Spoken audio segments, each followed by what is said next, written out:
Agora estou ao vivo. Estava tentando entrar aqui e não estava conseguindo, né? Congestionamento de lives. Estou adorando esse negócio, poder falar com vocês, apresentar pessoas novas. Muito obrigada, Flávia. Olha aí, ó, já chegou o nosso convidado especial de hoje, Nelsinho, viu? Estou muito feliz, muito orgulhosa de estar hoje fazendo essa live com o Nelson, um grande amigo querido, um exemplo, uma pessoa assim, com uma história de vida maravilhosa e que hoje é compartilhar comigo esse espaço. Muito obrigada a todos vocês que estão entrando. Olha, manda aí para mim se o som tá legal. Tô esperando a solicitação do Nelson. Olha, o Nelson, ele é especialista no desenvolvimento de famílias empresárias. É consultor, ele é palestrante, escritor também e mentor, e ele também é escritor como eu, né, de um livro, que é esse livro aqui que eu quero mostrar para vocês, Sucessão ou Morte da Empresa Familiar, viu? Que eu quero que fala sobre processo sucessório, sobre empresas, e ele também conduz um grupo, né, muito bacana, ele é fundador da Família Empresária. Muito legal. Olha aqui, ó, já entrou, entrou pelo FBFE, tá aí, olha, gente, vocês vão acompanhar, todo mundo seguindo depois, viu? Vamos só esperar, agora é só você solicitar, né? Eu sim, tô esperando a sua solicitação, para que a gente possa falar através do fórum. Vamos lá, não pediu ainda. Tem um monte de gente aí, ó, te esperando já. Tá só faltando você. Ah, sua mãe já entrou, dona Lena, muito prazer, viu? Aqui, visualizar. Nossa, tá todo mundo querendo entrar na nossa live. Adicionar.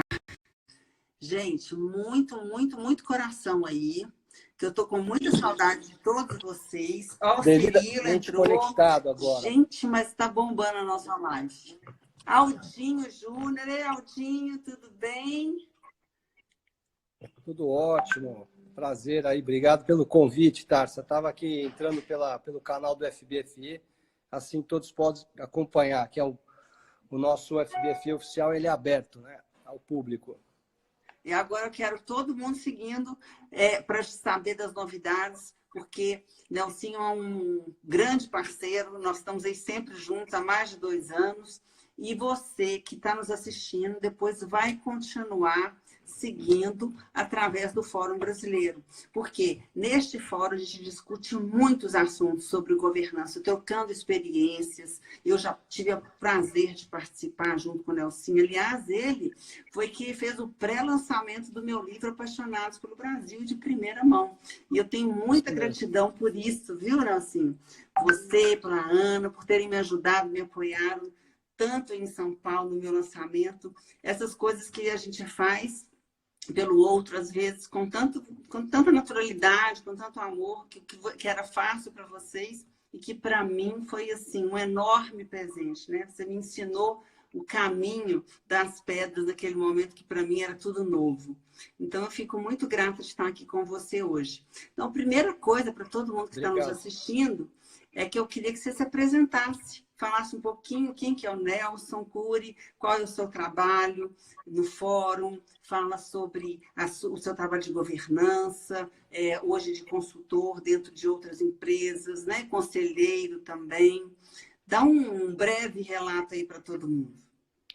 Bom, primeiramente, gostaria de agradecer mais uma vez, Tarsa, pela oportunidade. É uma honra estar aqui. Como te falei, é recíproco aí o carinho, a admiração. E o livro que você escreveu impacta aí, com certeza, muitas pessoas que aí estão pensando em trazer aí, em formar um novo país. Então, eu, como você, eu venho de uma empresa familiar também. Eu trabalhei mais de 25 anos no grupo da minha família, empreendi várias vezes, saí, voltei. Como um bom sucessor, a gente sempre busca trazer a profissionalização para dentro da empresa, né? E as ferramentas de governança nesse momento aí de crise, que a gente vai falar um pouquinho, é muito importante. Então, eu naveguei muito em cima de tentar entender as dinâmicas familiares e trabalhar muitos os conflitos que geralmente se tem dentro de uma família empresária, que o conflito é uma coisa que é natural, né? É como você aprender a lidar com isso.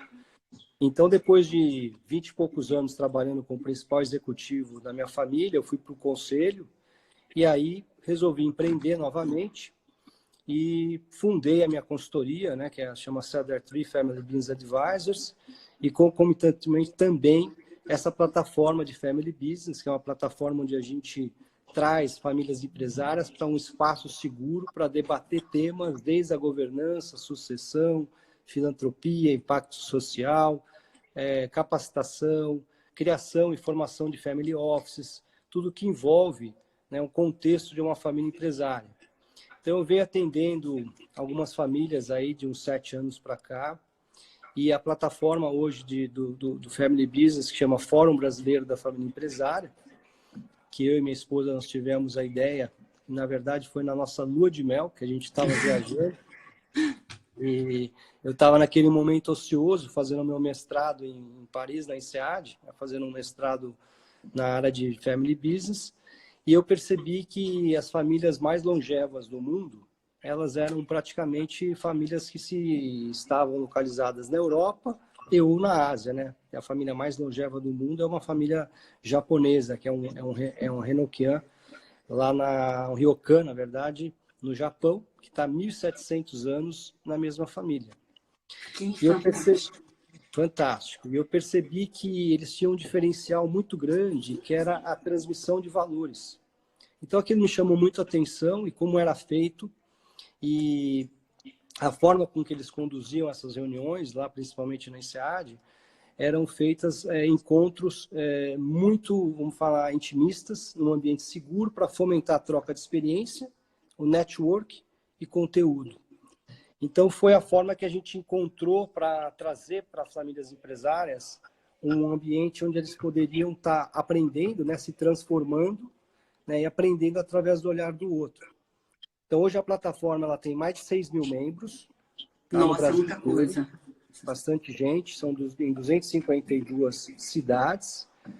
E a gente Nossa. promove eventos no Brasil inteiro, através de roadshows.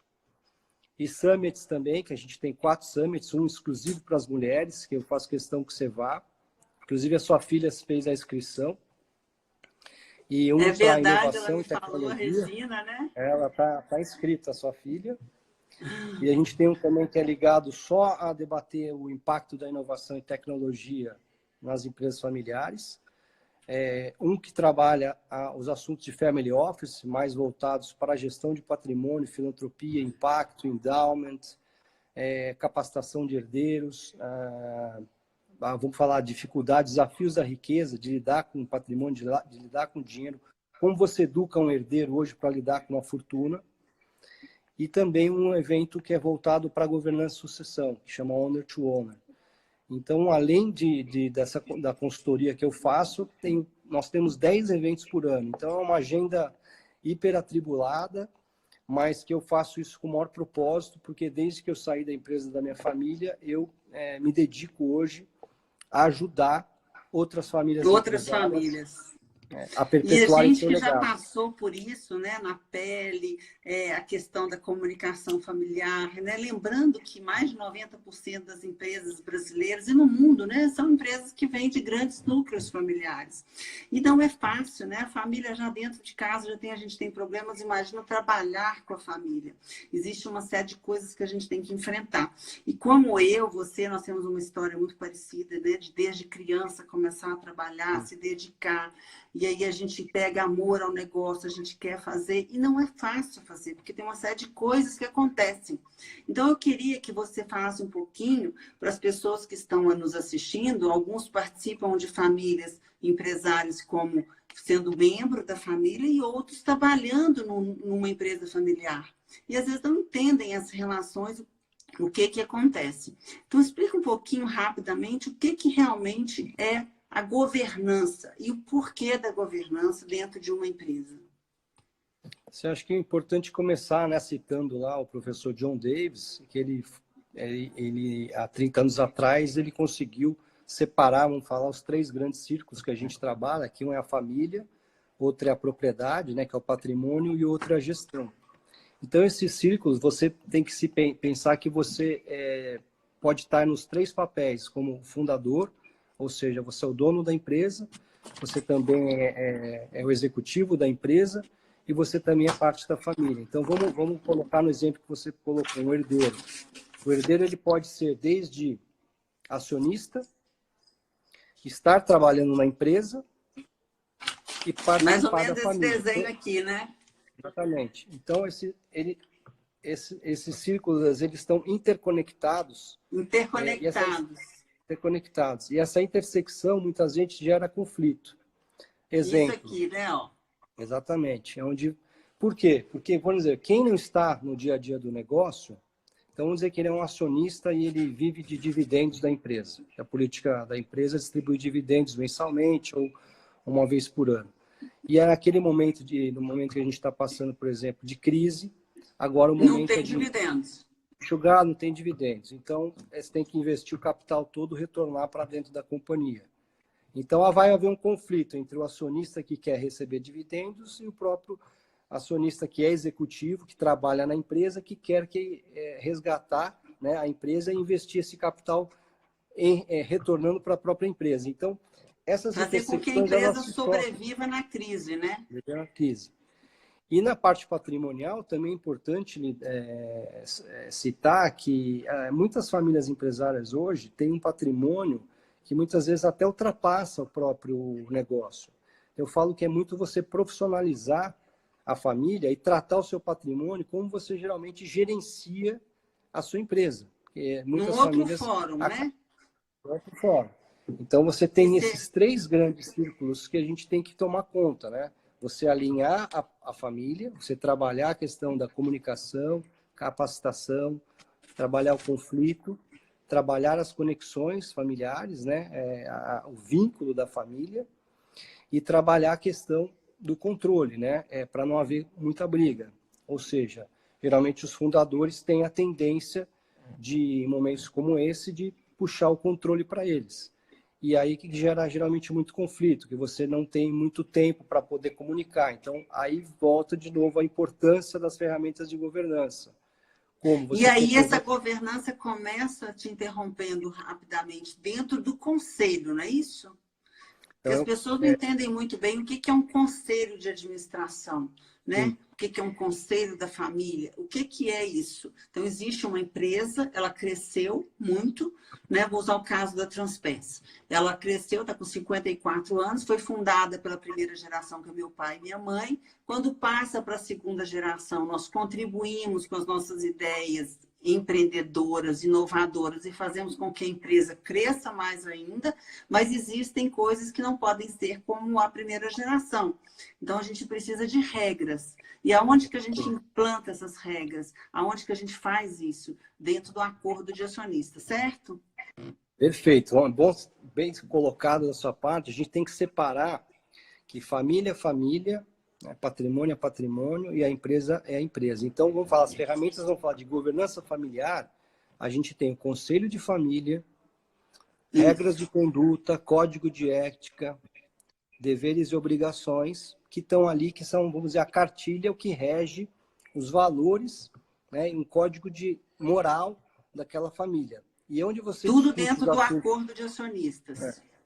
você resolve conflitos dentro do conselho de família. Aí, depois você faz um acordo de acionistas, como você falou, para colocar regras para quem trabalha, quem não trabalha, quem quer sair da empresa, como é que fica a questão do relacionamento dos sócios. E aí você também cria, dentro da empresa, que aí já seria a governança corporativa, o conselho consultivo ou de administração, que aí para você ter também... Voltando só um minutinho, lá nesse acordo de acionistas, a gente coloca também sobre distribuição e aporte de lucros e aporte de capital.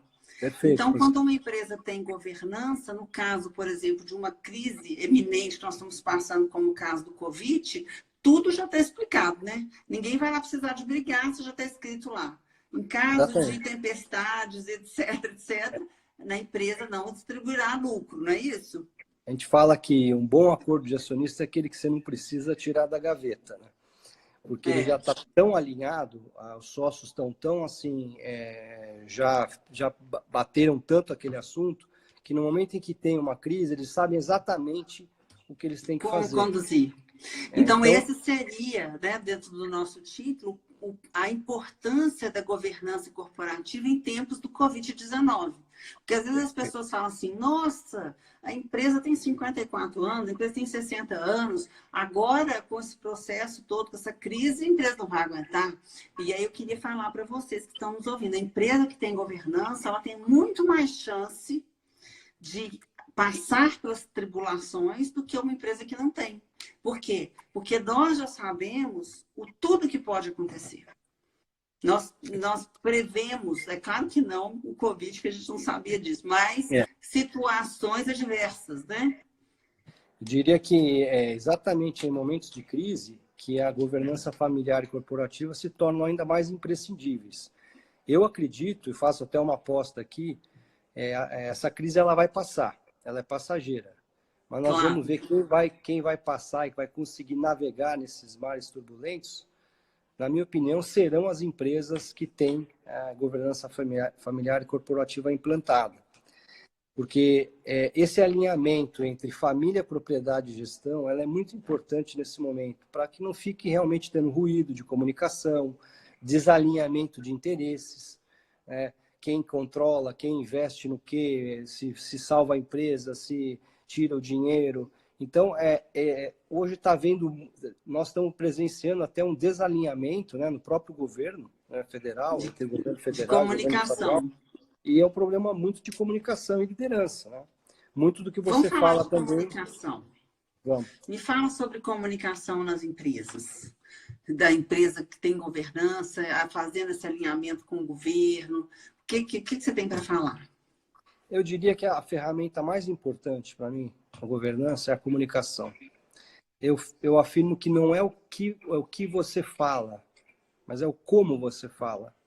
Porque é como você vai expressar. Às vezes o conteúdo está correto, mas a maneira, a forma de você se expressar, ela está ofensiva, ela está ou na defensiva, ela está com ressentimentos. Então, se você trabalha dentro a comunicação de uma forma transparente, né, vamos falar clara, objetiva, sem ressentimentos, onde todos, vamos falar, ampliem a sua voz. Eu falo, todos têm uma voz, mas quando a crise é muito natural, que os conflitos emergem e que cada um quer falar e ninguém se entende. Então, você tem um fórum de discussão, né, para poder ter todos uma voz e todos serem escutados abertamente, com respeito e transparência, e colocar como objetivo, se é salvar a empresa, aí deixa de lado qualquer ressentimento, mágoa que possa ter. Então, eu falo, quando a família está alinhada, não é que está alinhada que você se dá bem com o seu primo ou com o seu tio, mas você está alinhado em o seu propósito maior. Se o propósito que é manter o legado familiar, a empresa, então você tem que trabalhar a questão da comunicação. Nós estamos vendo a dificuldade que é, né, o nosso presidente conseguir se expressar. Então, você vê, se num governo é difícil, imagina também numa empresa familiar, que muitas vezes N sócios, né, com diferentes interesses. Então, eu costumo dizer que uma família alinhada, ela supera qualquer crise, né? E o oposto não é verdadeiro. A gente trabalha muito essa questão de alinhamento e a comunicação como uma ferramenta muito importante. Então, fala comunicação não violenta. O que é a não violenta? É você poder se expressar de uma forma transparente sem achar que o outro vai te julgar, né? Colocar sua opinião de forma verdadeira. E as pessoas saberem ouvir também, né? Não é só você se colocar. Porque às vezes você aprende a se colocar, você tem, né, se prepara, você vai com tranquilidade, mas o outro não consegue ouvir. Eu acho que o ouvir também é um exercício muito, muito importante, né? Você aprender a ouvir, esperar, pensar, refletir, ver se aquilo ali está sendo feito para que seja melhor para o grupo familiar, para a empresa, ou se é algo do ego, se é individual. Então, assim, isso é muito importante, né? Até onde? E esse é uma linha muito tênue aonde você deixa de ser eu, né? O eu, do que eu Exatamente. quero, do que eu sinto, para ser o nós, que nós Coletivo. queremos como empresa, corporativo, né? E esse eu acho que é a maior dificuldade. Quando nós... eu estou vendo isso agora, nesse momento, não só na Transpes, como também em outras empresas que eu tenho a oportunidade de participar, de conversar e tudo, que o momento de crise, ele traz também união. Ao mesmo tempo que, de uma forma, traz conflito no primeiro momento, quando as pessoas não entendem algumas das regras ou porque estão muito distantes do negócio, trazem união. Porque todo mundo hoje está nesse momento, independente da sua empresa, todo mundo está correndo o mesmo risco. O Covid-19 veio para colocar todas as pessoas no mesmo plano. Não existe diferença, é um inimigo invisível. Não é um inimigo financeiro, nem mercadológico. Ele é um inimigo invisível. Então, as pessoas, as empresas, eu até gravei um podcast ontem falando sobre isso, que eu estou muito feliz. Sabe por quê, Nelson? Porque eu estou vendo grandes empresários se unirem com um único propósito, com o propósito de não deixar a fome bater na porta do outro. Sim. Não é verdade? A gente está vendo ações aí, no caso, a gente ajuda muito, tem uma ONG que a gente apoia, Girando Falcões, e muitos empresários, né? Você vê que lideraram aí, fizeram um ticket, um vale de cesta básica, o próprio Abilio Luiz fazendo aí um vídeo, e para poder realmente ajudar, né, as famílias mais carentes, né? Então, eu acho que fala muito também do que você escreveu, né, Tarso? Onde estão os líderes, né? E nessa hora de crise é que os líderes têm que tomar a frente. Então, no momento desse que a gente está passando aí de uma tempestade perfeita, vamos dizer, né, que formou, que você falou, ninguém esperava, mas é uma tempestade perfeita. O mundo inteiro se paralisou. É um momento que eu acho que é um momento realmente de união, é um momento que você pode apoiar a filantropia, pode apoiar causas realmente que possam mudar, né, o nosso planeta, pensar de uma forma mais consciente. E a gente está vendo realmente muito mais união, né? Apesar que as pessoas estão separadas hoje socialmente, né? E vai mudar até um pouco o comportamento, né, da sociedade. Por outro lado, a gente viu muita união e muitas pessoas, né, fazendo bem. Então, eu também estou muito otimista. Eu estou muito assim, eu não estou com medo, eu acho que nada é por acaso, acho que isso veio realmente para nos transformar e veio para que a gente saia dessa crise ainda mais fortalecido e como ser humanos, né, muito melhor, né? É verdade. Eu desliguei os comentários, viu, pessoal? Por quê? Porque nós vamos fazer uma live aqui de 50 minutos no máximo. Depois, todas as perguntas que vocês tiverem, vocês vão ter acesso direto ao Nelson Cury e a mim também, né? Nós temos, assim, muitas coisas em comum. Hoje eu estava falando assim que de todas as lives que eu fiz eu aprendi muito, mas essa com certeza é a minha favorita, não desfazendo das outras, porque está no meu sangue também, né? Empresa familiar, a gente luta pela família como um todo, a gente quer que todo mundo esteja bem, que a gente esteja feliz. Então eu olho para minha família, eu olho para a história do meu pai, eu penso nos meus netos, eu penso no futuro. Então são 54 anos já de Transpes, onde eu estive durante 4 anos implantando, né, a governança corporativa, implantando o conselho. Hoje eu fiz esse processo de transição, que foi assim, muita ousadia, né? Porque somos jovens e às vezes as pessoas pensam assim, a gente só pode fazer o processo sucessório de transição quando a gente já está mais velho. Quando morrer. E eu acho que não. Né? Então, assim, eu tenho 2 filhos, para quem não conhece, Nelsinho, inclusive, é grande amigo do meu filho.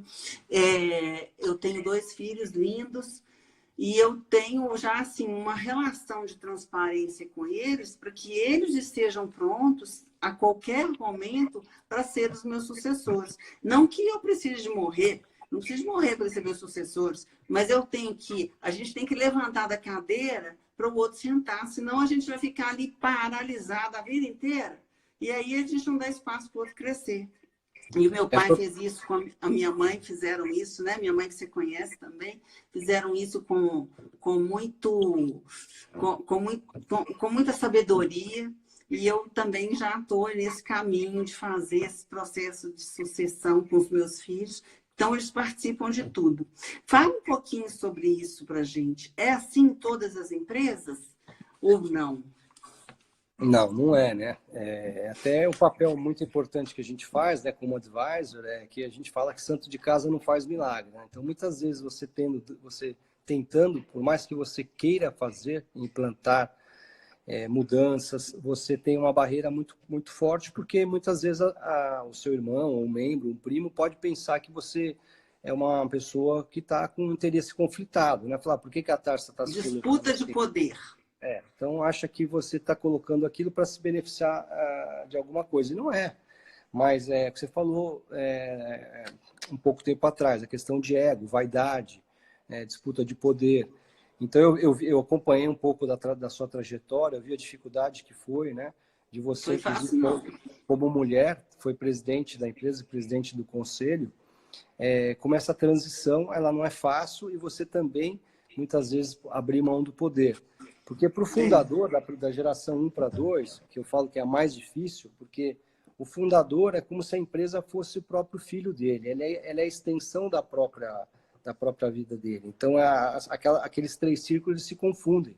Então, a pessoa ela é a empresa, ela é o acionista, ela é o patrimônio, ela é tudo. Então, ela, para passar o poder, é muito difícil, porque ela acaba tendo que lidar com a questão da morte, porque para ela, passar o poder significa ela abrir mão e ela morrer.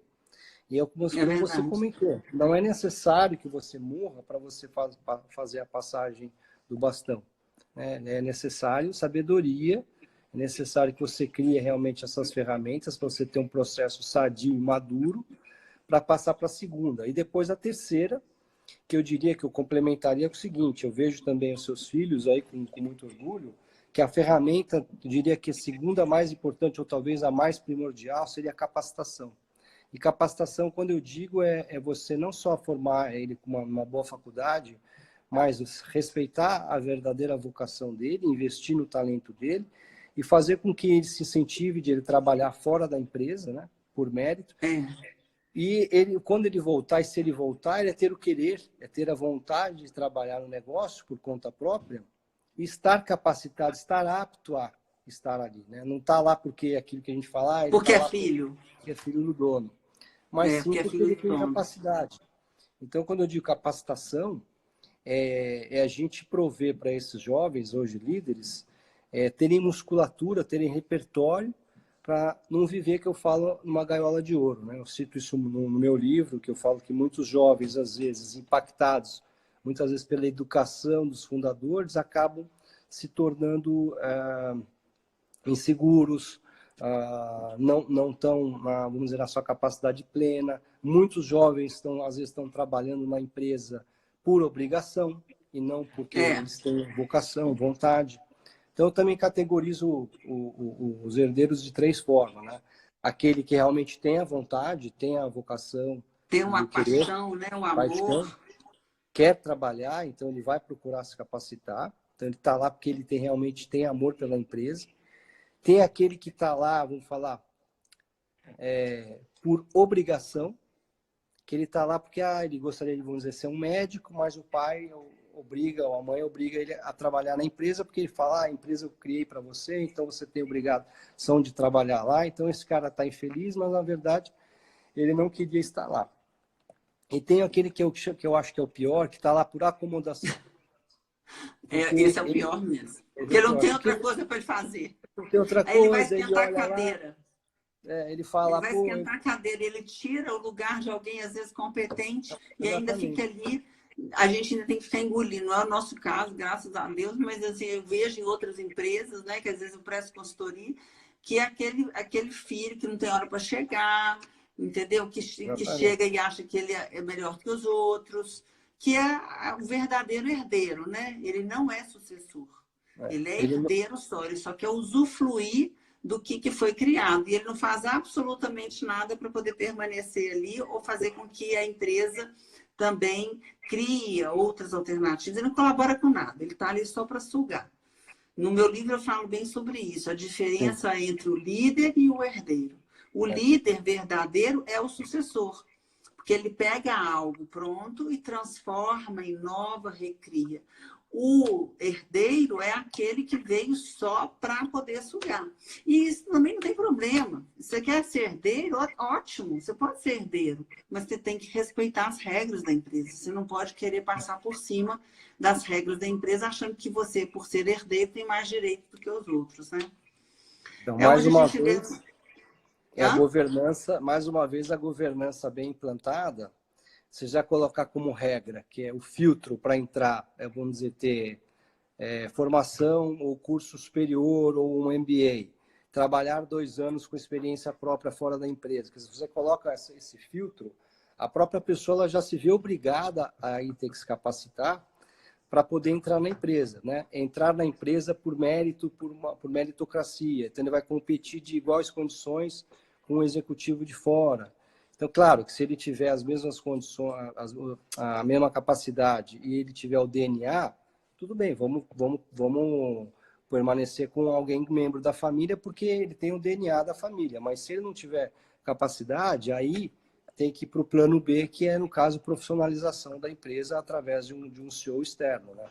A gente vê também que tem muitas empresas hoje profissionalizadas e aí você vai capacitar esse herdeiro para ir para o conselho.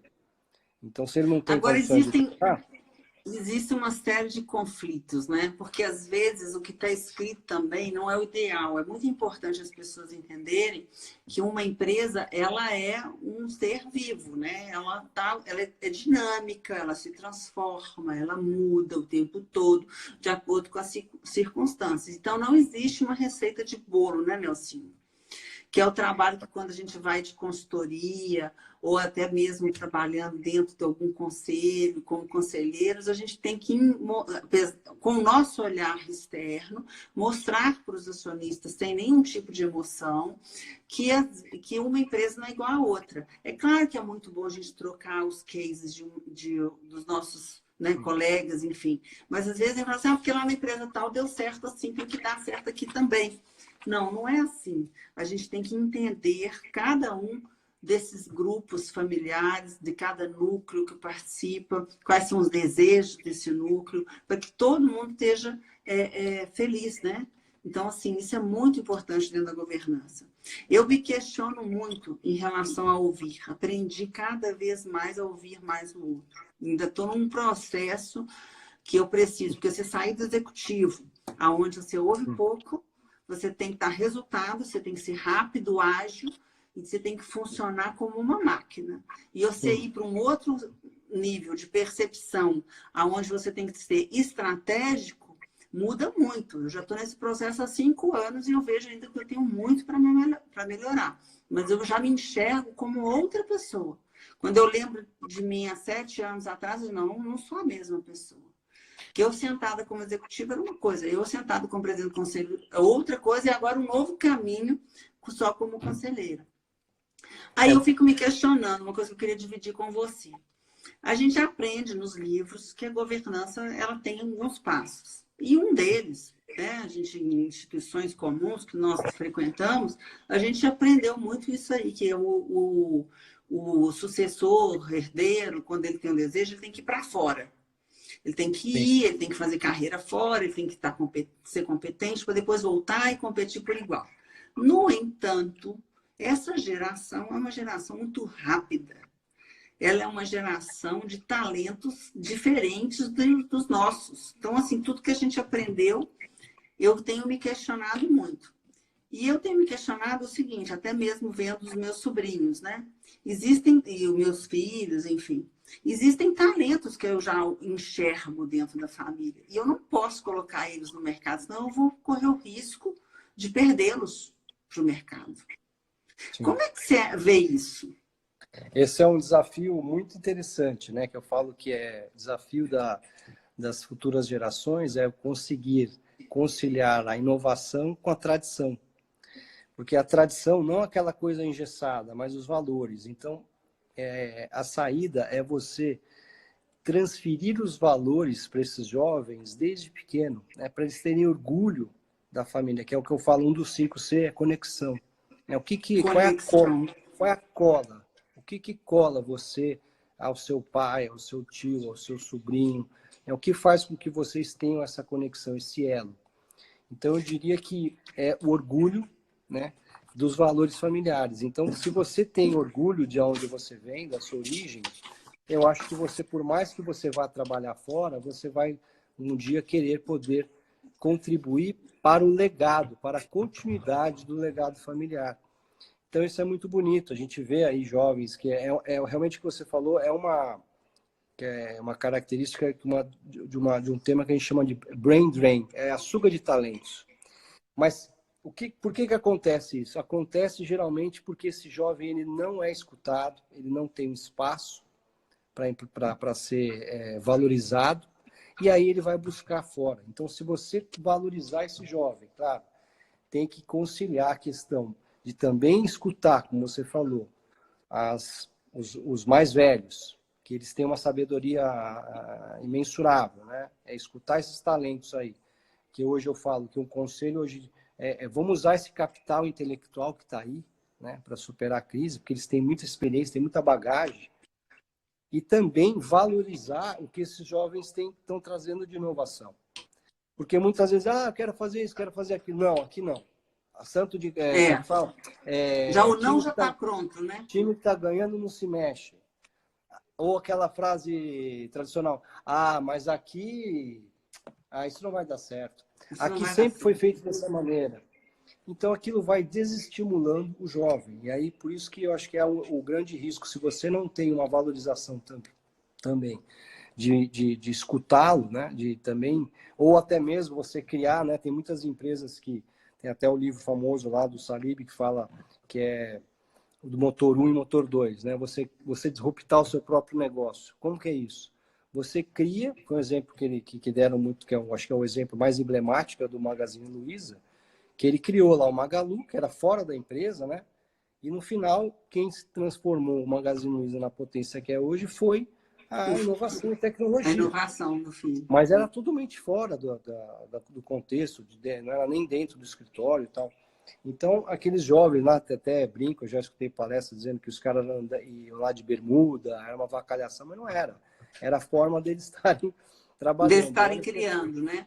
A criatividade está totalmente ligada à liberdade, né? Eu trabalhei com marketing há muito tempo e aí você tem que ter essa liberdade. E a gente tem que entender também que cada um tem um talento, né? Ninguém é igual a ninguém. E a gente precisa de entender esses talentos. Como psicóloga, eu me especializei nessa parte, né? De buscar esses talentos, os pontos fortes de cada um, extrair e colocar no lugar certo dentro da companhia. Eu gosto, a gente já está com quase 40 minutos. Tá uma delícia esse papo, mas eu gosto sempre de deixar para quem está nos vendo alguma coisa concreta. E eu fiquei muito curiosa sobre os 5 Cs. Fala para mim o que é cada um desses 5 Cs. Então, 5 Cs, eu falo que os desafios dos 5 Cs na governança é trabalhar a comunicação, que a gente falou aqui, né? Ter uma comunicação transparente, objetiva e ter um espaço de debate, um espaço seguro para que todos tenham uma voz, né? Trabalhar o conflito, não de forma destrutiva, mas de forma construtiva, porque é natural que quando todo mundo está com os nervos à flor da pele num momento desse, que, né, os conflitos se afloram, e é muito natural ainda mais dentro de uma família empresária, né? Então, é trabalhar o conflito de uma forma construtiva. O controle, que eu diria que quem detém o controle detém e manipula a família ou para o bem ou para o mal. Então, é como você vai controlar, e nesse momento também de crise é muito comum que o fundador se apegue ao poder e tenta controlar tudo e todos, a família e os negócios, não dando espaço para o debate e para trabalhar uma solução em consenso, né? Então, é usar a autoridade de forma, como liderança autêntica, que é o que você fala no seu livro, e não como uma forma de força, né? E não exercer o poder pela força, mas sim pela autoridade, pelo respeito. Então, é trabalhar o controle. E, né, a conexão, que é o que a gente também estava falando há um tempo atrás agora, que é trabalhar os valores familiares, o que cola a família. A o história, né? História, o que cola, eu gostei disso. É. Aonde que cada um cola e de que forma, né? Então, te Bacana. completando também o que você falou, a diversidade, ela não é ruim, ela é complementar. Então, muitos fundadores procuram olhar para aquele sucessor que tem a característica mais parecida com a dele. E ao às contrário. vezes, você tem que valorizar a diversidade, aquele que pensa totalmente diferente de você. E não é porque você ele pensa que vai trazer o novo, né? Lógico. Então, é complementar, né? Então, respeitar isso. Então, isso vem através de valorizar, né, a tradição e os valores. E, por fim, é o mais importante, na minha opinião, que a gente também falou muito aqui, que é a capacitação. Capacitação. É o último C, que é fomentar a educação e capacitação desses sucessores e também dos próprios fundadores. Porque hoje, se você não está capacitado, você não vai conseguir liderar a sua equipe e nem mesmo a sua família. Então, nesse momento, a capacitação ela é tudo. Né? É tudo. E essa área é onde eu gosto de mergulhar, porque é onde eu venho, faço todos os testes, os diagnósticos, Sim. E eu vejo aonde que cada peça está. É um grande tabuleiro de xadrez, as pessoas têm que estar no lugar certo para que elas possam dar o melhor resultado, né? E se sentindo sempre livres, né? Então, olha só, pessoal, anota aí. Comunicação, controle, conexão, não é isso? Conexão, conectar. Isso. E capacitação. Conflito. 2, 3, 4. Conflito. Conflito, 5. O conflito. Então, é comunicação, controle, conexão, conflito, capacitação. Isso? Perfeito. Depois eu posso muito bacana. compartilhar também um texto aí que eu escrevi e falando disso, também tem no nosso blog um texto que eu também falando da importância dos 5 Cs, trabalhar os 5 Cs dentro da governança. Gente, está fantástico. Nem vi passar, já tem 43 minutos e acaba com 60, né? Porque cai. Então, a gente não vai deixar fazer isso, porque eu quero falar do livro. Eu separei aqui esse livro maravilhoso, Sucesso ou Morte da Empresa Familiar, que Nelson escreveu. Foi o primeiro livro dele. E tem um capítulo aqui que é muito interessante. Convite à transformação. Preste atenção, pessoal. Uma vida não questionada não merece ser vivida. Isso foi uma frase de Platão. Pensei este livro como um serviço para quem esteja sofrendo na pele os desafios de um processo sucessório. Sejam fundadores, herdeiros, acionistas, executivos ou demais membros de empresárias. Enfim, olha só que interessante. Este capítulo fala unicamente, exclusivamente, da transformação dentro das empresas. No entanto, quando eu começo a pensar na transformação do mundo hoje, né, um convite à transformação, esse fato do Covid-19, de que forma você pode falar de um paralelo entre a transformação que as empresas devem passar e a transformação que o mundo deve passar atualmente? Eu diria que eu faço um convite para todos que estão nos assistindo, né? Depois também você vai divulgar, para pensarem numa autotransformação, vamos dizer, no autoconhecimento, autodesenvolvimento. Você também fala muito isso no seu livro. É um momento agora de muita reflexão, né? De você meditar, de você se conhecer, você entender o como você age, o porquê você age, da maneira que você age. Que muitas vezes é o que eu falo, as dores, elas são muito mais emocionais do que racionais, né? E o ser humano, e principalmente na família empresária, a gente toma muitas decisões baseadas nas nossas emoções, nossos padrões de comportamento, que se repete de geração em geração, né? A gente tem até uma metodologia, que é o genograma, que entende onde são as intersecções, onde as famílias elas têm os rompimentos, onde houve morte, houve discussão, houve briga, e você entende, mesmo que a pessoa já morreu, aquele padrão de comportamento que muitas vezes se repete para futuras gerações.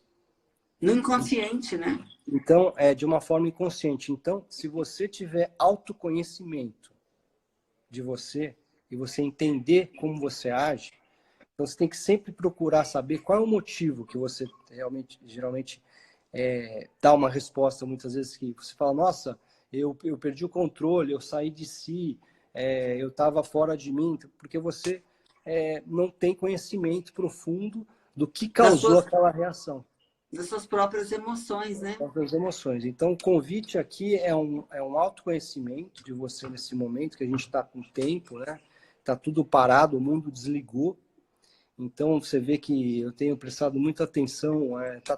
Tem dias maravilhosos hoje lá fora. Você vê as estrelas, você vê a natureza. Voltou os rios a terem peixes, a natureza ela se reconstruiu, né? Em tão poucos dias, em 15 dias, é um outro planeta, né? Sem a interferência do homem, né? E é muito bonito de você ver que os animais estão aí e esse vírus veio para, acho que, chacoalhar um pouco a humanidade. Então, trazendo isso para o contexto que a gente está falando aqui, da empresa familiar, né, da família empresária, é importante a gente se aprofundar agora no nosso eu, conhecer o nosso próprio ser e entender como a gente toma as nossas decisões baseadas nas nossas emoções. Se você tem autoconhecimento, se você sabe de onde vêm as suas emoções, você tem condições de, vamos dizer, barrar e tomar medidas agora com mais clareza e objetividade, que é o que a gente está precisando nesse momento. Ter o quê? Visão, clareza. Visão.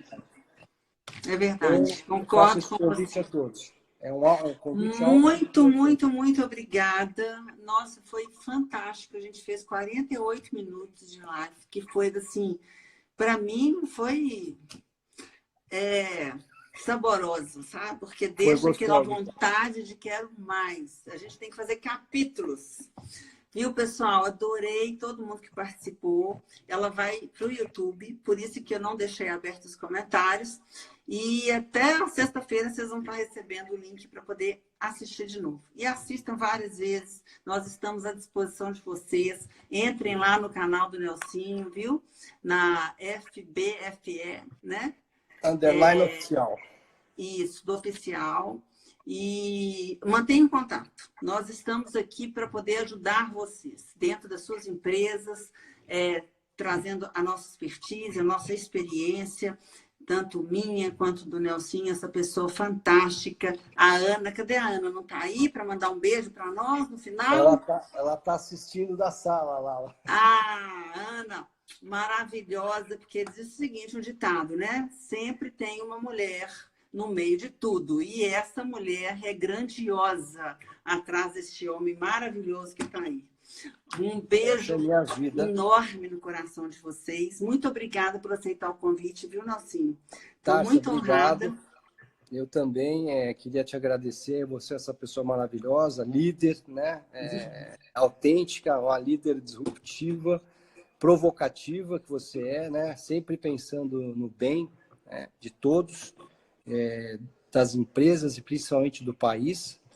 Então, é uma honra poder também estar aqui, podendo compartilhar esse conhecimento com você. Tem muito conteúdo, como você falou, e vamos fazer mais aí. Adorei participar. Eu também. Super beijo. Tchau. Obrigado. Tchau, gente. Obrigado a todos. Obrigado, Tarsa. Tchau, tchau. Obrigada. Tchau, tchau.